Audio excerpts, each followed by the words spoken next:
I'm Jacqueline Johnson. And I'm Marina Middleton. And this is Work Party, a podcast that's part work and part party. Work Party celebrates a new generation of women who are redefining the meaning of work on their own terms and having fun while doing it. In this podcast, we are diving into all the areas of being a working woman: mind, body, and business. No topic is off limit.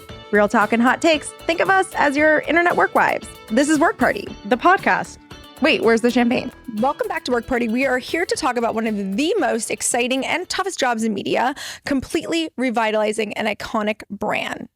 Cosmopolitan is one of the most recognizable magazine titles in the world with over 60 years of history. How do you take that legacy, the good, the iconic, and the parts that maybe didn't age so well, and make it resonate with an entirely new generation?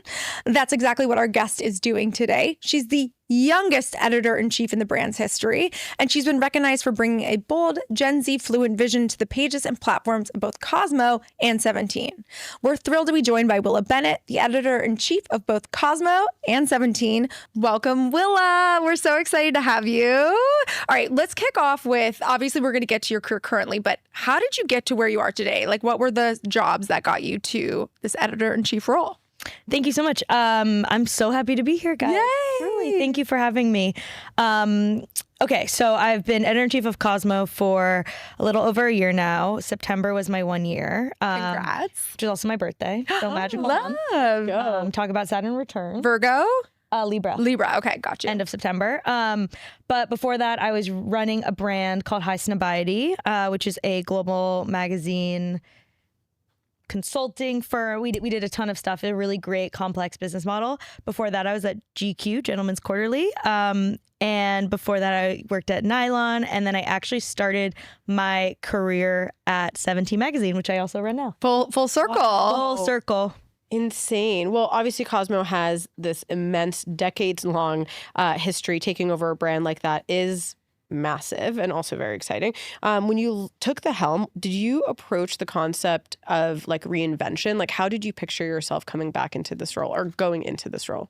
Yeah, it really started with like my love for the brand for so long. Like, I was a Cosmo reader before I was anything else, and so that really helped kind of guide the editorial strategy. It was like, what did I rely on Cosmo for as a young person? And it was always love and relationships. So I came in, I gathered the staff in a room, and we actually really talked about how we didn't want to rebrand Cosmo at all, because Cosmo is such an incredible legacy brand, and really was about refocusing it and really like saying something about love and relationships right now. Yeah, I mean, I feel like Cosmo was ahead of its time. Like, I remember sneaking Cosmo and being like, what is it saying about this orgasm when I was like 14? No. But like, again, like at the time, like that was really progressive, I feel like, for women's media. And so I love that you've come in, you're one of the youngest editor-in-chiefs, which I think is so crucial. Like, we definitely, especially in legacy media, need young, fresh voices. But what I love is that you talk about balancing reinvention with legacy. So the legacy piece is tried and true, but like, what's the reinvention piece that you're excited to kind of explore?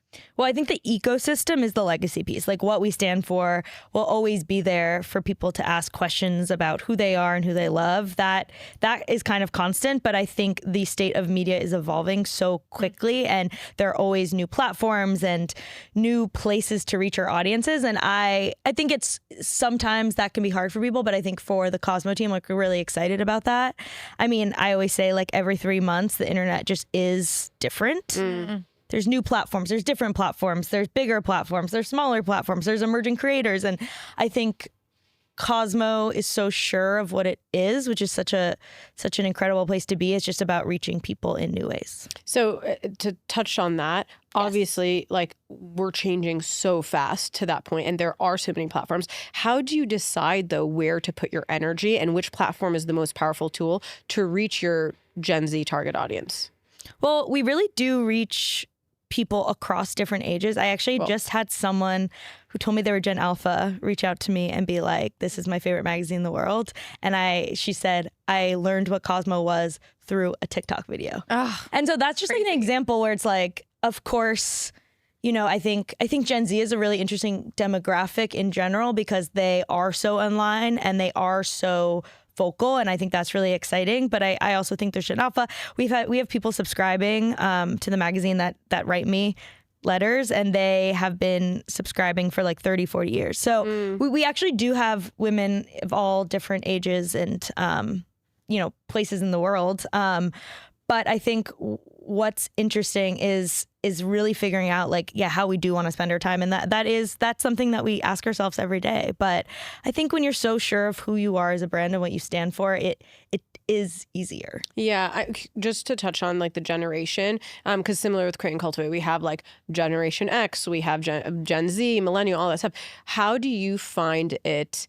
How do you change the way that you talk to different generations in this magazine, or like not even just reach them, but like the storytelling? Do you feel like Gen Z needs to hear a piece of advice differently than maybe a Millennial or Generation X? And just curious on that. Yeah, it's an amazing question. I think because I come from social, it really comes down to making like platform specific content. Yeah. Content is not one size fits all. And I think that is something that we've even seen in the past couple of years. Brands, not even just magazines, like brands, clothing brands, you could look at Rhode Beauty, like all of these are really treating platforms differently. So it's less about the demographic and more about how readers are finding our content. And I think, again, like having a brand like Cosmo that has such a rich legacy, it has such a voice in the love and relationship space, it does make it easier. And I think the confidence that we have as a team and like what we stand for and who we are is translated across platforms, which reaches different audiences. So cool. Yeah, and it's interesting because like I think Cosmo in the early days, I mean, I'm 40, so I'm like, I remember reading it, and it's like how to drive your man wild, like 50 ways to whatever. And it was always about like how to be X for him or whatever it might be. And really there's been this loop now into a more inclusive approach. So how has that been brought to life, and why was that important? Yeah, I mean, I read Cosmo, but I probably like in retrospect didn't really see myself in it at the time. I was asking questions about my sexuality, and it was less about that. It was for people who were in these heterosexual relationships. But I think we see statistically like our audience. I mean, I'm just speaking to readers all the time, and we represent who our readers are. And so I think it's less like, it's not like we gather in a room and we're like, we're going to do this. It's like we are just responding to the times, we're responding to the zeitgeist, and we're really responding to like how our readers, how they're showing up for us and how like what they're looking for. And that's been really gratifying and so special. And again, it just, we have evolved with how this generation and how our readers are evolving. Absolutely. Yeah, I love that you are turning your audience into collaborators, because I feel like it is, it's so important, so that way they are reading something and they're like, oh, this is for me. Totally. That is amazing. When you decide to like communicate something that is sensitive and like not sure how it lands, like what kind of decision process do you go through to be like, okay, this is going to hit with these people? Or like, have you had these like mistakes or lessons along the way? I know you've been in the role for a year, but I'm just curious, like, what are those more like risque like articles?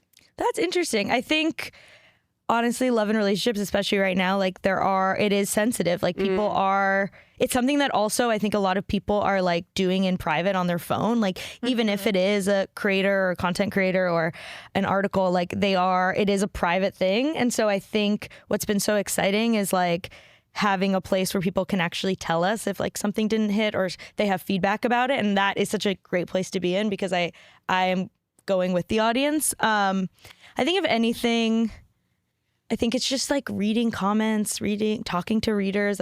We have some events, and I love when people come up to me and talk to me. And I think it really is, again, like moving with them, but not everything's going to hit. Yeah. And, it's hard, like coming from social, I think it's hard to not just look at like what's doing well.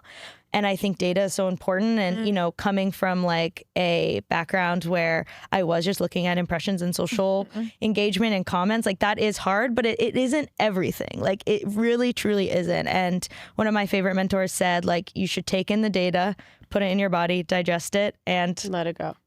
Like it's only one part of the equation. And that's true. You can do articles because you believe in them, and maybe they don't hit, but that's okay. And like, I think just about being clear with the expectations and being intentional about that, I think is how you should go about it. I love that. And so you've had cover stars like Doechii, Margaret Qualley, Macaulay Culkin, Brenda Song, Ariana Greenblatt. Oh my God.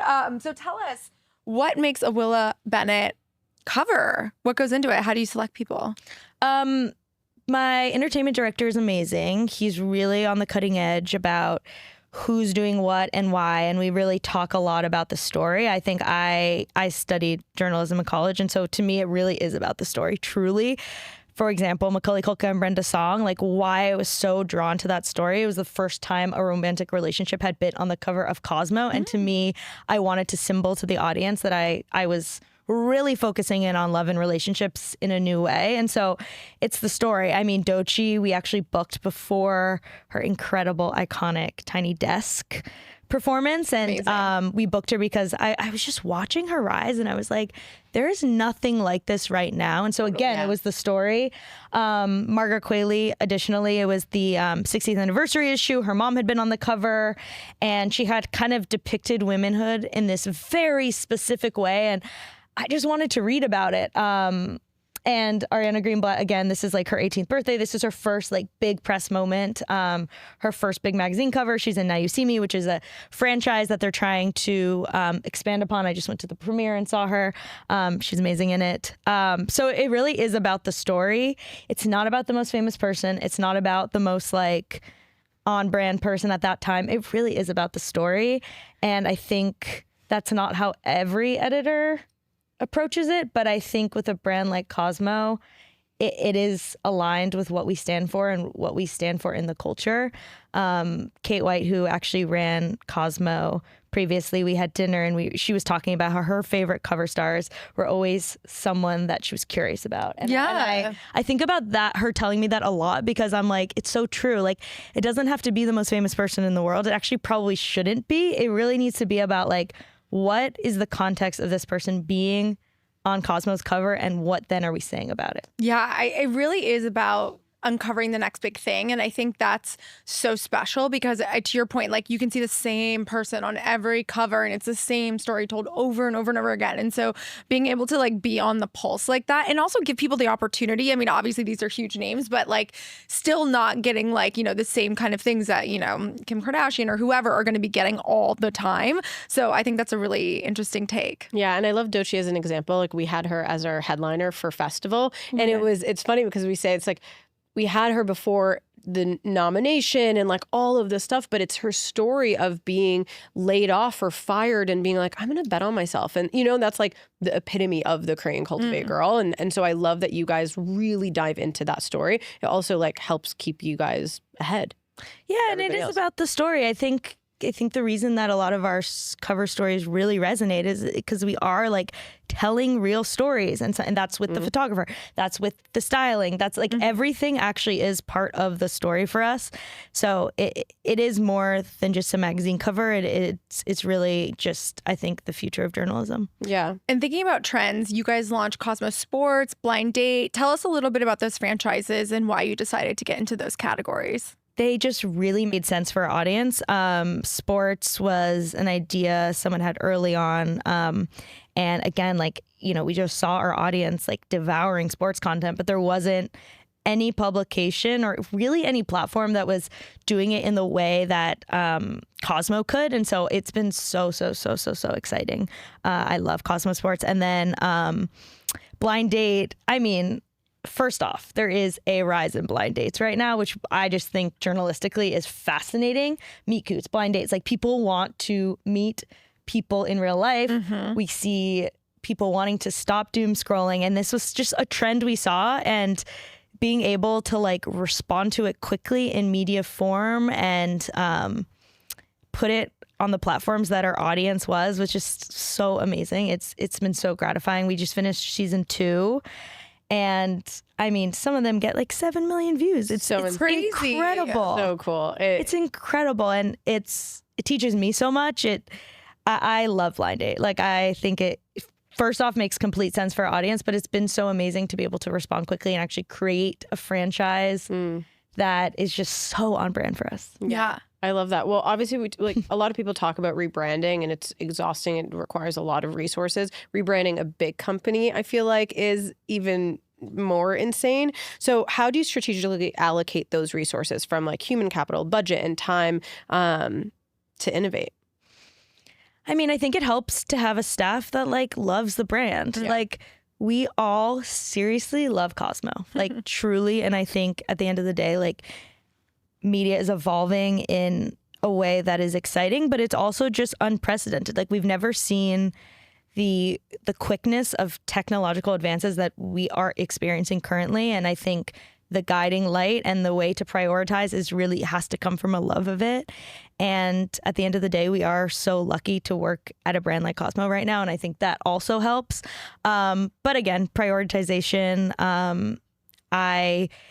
we'll talk to people anytime, any day to help them prioritize their workloads. There's so much going on. Yeah. It's hard to get lost, but I think it comes from being really direct as a leader and exploring, like having my door open to be like, all right, let's talk. You have 16 things on your plate. Let's pick 3. Yeah. And I feel like being editor-in-chief is interesting because it's content and culture, but it's also bottom line, right? Like you have to balance all those different things, which I think can be so challenging because it's like all, and like we deal with this also with Create and Cultivate. It's like we want to do a million amazing things, but like at the end of the day, you're a business and you have to be strategic about that. So for you specifically, how do you balance that? And how do you think about creating, again, these like new franchises, new things, like along with the business metrics that need to be met? Yeah, I'm really lucky. There's a lot of wonderful people at Hearst that I work really closely with on the business side, and I think their collaboration is so special and real. And we work together to try new things. I mean, even the way we sold Blind Date and how we worked with Elf was like so special and one of one, and it was something we like built together. I think I come from a side where a business is important and I take that part really seriously, but it's, it only works with the whole team. Like, no one can do it alone. And they're such great collaborators with me, and they love Cosmo, and everyone wants Cosmo to win. It's such an incredible brand that like outlives generations and generations, and it stands for so much. And so I'm so grateful for her support on that. And you've had such an interesting kind of career path, like, and obviously evolution through media on the social side, on the, Heist and Variety side, which is like an agency model, and then now Cosmo print. Where do you think media is going next? Like, what do you think is the future of media? I think what's really exciting about right now is that if you are really sure of your brand, you can create things like Blind Date and sports and all of these different facets. I think it's going to encourage editors to be real editors again, which is so exciting. Yes. Like I always like say, I'm like, we're not influencers. We curate the influencers. And I think that is so exciting. And, with a brand like Cosmo, it's so exciting because it's like Cosmos, again, we're confident what we are. We're confident what we stand for. And as media continues to evolve and be in different places and expand in different ways, people will go looking for Cosmo there. And that is like so incredible. I love that so much because I was a journalism major, magazine major at NYU. And like, it was my dream to be an editor-in-chief. And I really loved, like, I interned at a bunch of different places, but I always loved the editor piece of it. Like you're saying, the curator. And I remember I had a blog, again, this is 150 years ago. I got to find it. I know, it's so embarrassing. But also it was like me basically cut and pasting like things I liked together, essentially. And then there was this flip where it became what you're wearing personally. And I was like, oh, I don't want to do that. Like, I was like, I like putting together the things, but I don't necessarily want to be the one in front of the camera. And then obviously big mistake on my end because I could have been a huge influencer. But I loved the idea of editing and curation. And I really am excited for that to come back because I do think it's a rare talent and skill that we don't always see. Now like the creator has become the curator and blah, blah, blah. But I do think there's a swing back to your point, which I'm really excited about. Yeah. And I think if everyone can curate content, no one can curate content. And it's going to go back to like authorities and people with a clear POV. I love that. I think that's already happening. And you're seeing that with, even the return of like a lot of different publications or brands like going back to their like original logos and their original mission statements and, really reinventing it. And again, it's so exciting creatively. I also grew up on magazines and I'm such a deeply I'm obsessed with like the way that different magazines changed culture at that time. And I'm just personally excited. There's this magazine shop in the West Village called Cosmo Magazines. We just had a pop-up there. Cute. This morning, and there was a magician because Now You See Me is about magic. And it was it was so cool. It was like we were gathered around, and I was just talking to the owner about what magazines are selling, and he was like, people love the new Cosmo. Yay. And that's I was awesome. so touched by that. Yeah. He said a lot of people are coming in and saying, I saw this on TikTok, I want to buy it. So That's amazing. It's insane that people are finding out about it from TikTok. Like that's a Totally. crazy full circle like kind of thing of like, wait, what do you mean? But it makes sense because I think we're now, okay, so Gen Alpha, you were mentioning, we're at that moment where it's like the mothers aren't like it's like the digital is taking over in terms of like finding out information versus like stealing your mom's Cosmo. It's like there's different things that have kind of happened, which is it just shows that you guys are showing up in the right places, which is awesome. Yeah, I think it's really cool. Like just talking about your leadership style real quick, just coming into a legacy brand. That's very much how I feel about coming into Create and Cultivate as this like legacy brand. And there is so much room for reinvention, but like keeping that core legacy is really, really important. But I do want to talk about just one thing in terms of your leadership style. I read that you actually draw inspiration from parenting books when it comes to managing your team and wanting them to feel safe, seen, and understood. I'm a mom, and it's interesting, like hearing you say that you lead from that, because a lot of the time when I think of a CEO or like how I show up, it's like, okay, I want people to feel safe and like create that space, but how do you also make sure that there's like authority and leadership? So I'm just like, talk a little bit about that and your whole leadership style and approach, because obviously you love your team so much. You've raved about them this whole time. Yeah, that's like one of a couple different things I do. I think honestly, like mentorship is so important. And that's something that a mentor told me to, again, read as like part of a ton of other things. Yeah. But I think like honestly, to be a good leader, you really just need to be really curious about it and read so many different types of literature and studies. And there actually are so many books out there right now about leadership and being confident and really like guiding through moments of, you know, change or evolution. And so that's exciting. But I think honestly right now, the guiding force, it really is mentorship. Like I really think having strong mentors is the most important thing. For you or your team or both? For everyone. I just think like there are so many people that have led through different types of moments, and it's like, why not learn through other people's experiences? And I think this generation, Gen Z, actually, like there's a lot of studies that like, you know, they're not reaching out to mentors and they're not like leaning on their network because I think it's embarrassing. And I'm kind of like of the other school of thought where I'm like, there are so many incredible women out there who would love to speak to you. I mean, people reach out to me all the time and I'm happy to give them career advice. And I think if there's one thing I want people to take away from my career, it's like reach out to people and ask them for advice and help. Like we are here. You're not alone in this. And I can't even imagine what it's like to graduate from college right now. I mean, the job market is going through a transition. And I think, again, like reach out to mentors, use your network, and women are there for other women. 100%. I feel like your inbox is going to be full. But well, thank you so much for joining us. What you're doing at Cosmo is awesome. And that was such a masterclass on how to stay nimble, how to reinvent when you're dealing with a legacy brand, and obviously be more intentional with your strategy. So before we go, can you tell everyone where they can follow you, your work, and also connect with Cosmo? Yes. Okay. I'm Willa H. Bennett everywhere. YouTube, TikTok, check out Blind Date, but we're Cosmopolitan also everywhere. Amazing. So follow along. We would love to have you part of the Cosmo universe. Awesome. That's this week's work party. Thank you guys for tuning in. Thank you for having me. Thanks for listening to this episode of Work Party. If you like what you heard, follow, leave a review, rate the pod, or slide into our DMs. Check out the different ways you can create and cultivate on our website, createcultivate.com. From retreats and masterminds to our summits and festival. We have different experiences to support you through your entrepreneurial journey from launch to legacy. Follow us at Create Cultivate on all platforms, and don't forget, work hard. Party on. Please note that this episode may contain paid endorsements and advertisements for products and services. Individuals on the show may have a direct or indirect financial interest in products or services referred to in this episode.